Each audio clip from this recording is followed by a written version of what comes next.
Today we're going to be looking at how to find a missing number in an equivalent ratio. We have a couple of examples that we're going to work through together here, so let's get started. When working with equivalent ratios, it's important to note that in order to write an equivalent ratio, we're going to either multiply or divide both parts of the ratio by the same value.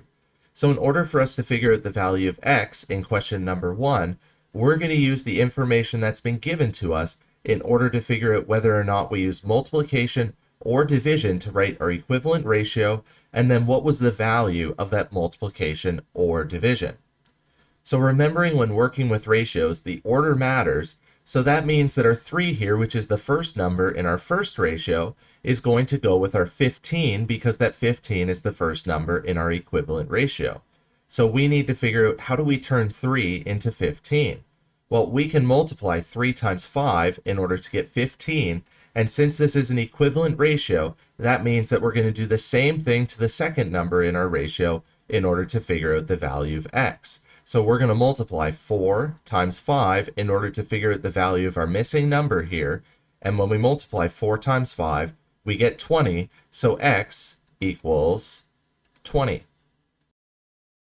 Now moving on to question number 2, where this time we have a problem that's written a little bit differently, but the process still remains the same. We're going to use the information that's been given to us in order to figure out the value of x.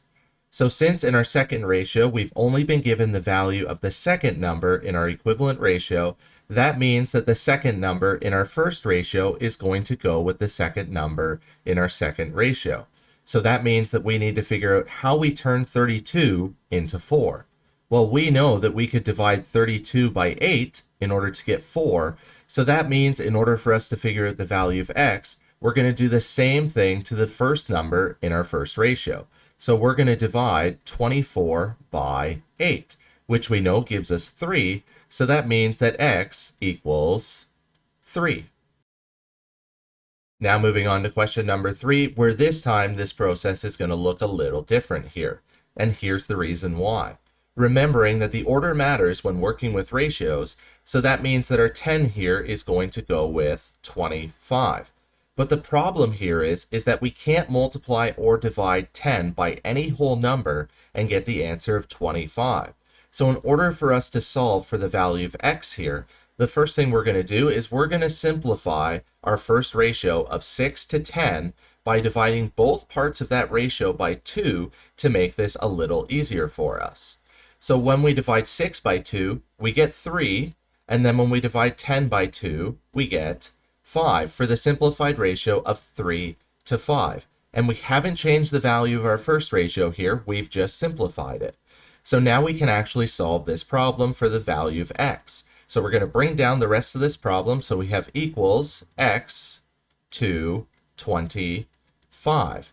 And since we can actually turn 5 into 25 here, we can solve for the value of x. So when we multiply 5 times 5, we get 25. So we're going to do the same thing to our first number in our first ratio in order to figure out the value of x. And when we multiply 3 times 5, we get 15. So the value of x is 15. Now moving on to question number 4, where once again we've run into the same problem we had in question number 3, because we can't divide or multiply 44 by any whole numbers in order to get 16. So for us to solve for the value of x here, we're going to have to simplify our second ratio by dividing both parts of this ratio by the common factor of 4.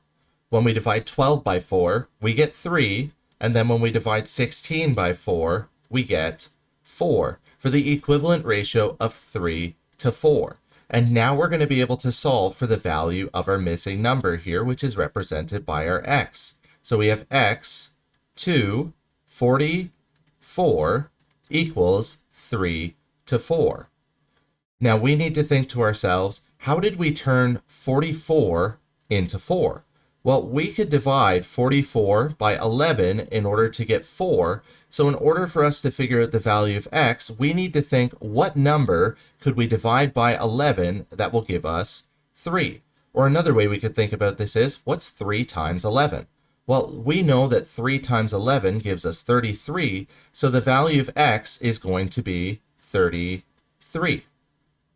So hopefully by now you understand how to find a missing number in an equivalent ratio. Help make math less complicated by smashing those like and subscribe buttons. As always, enjoy today's math journey.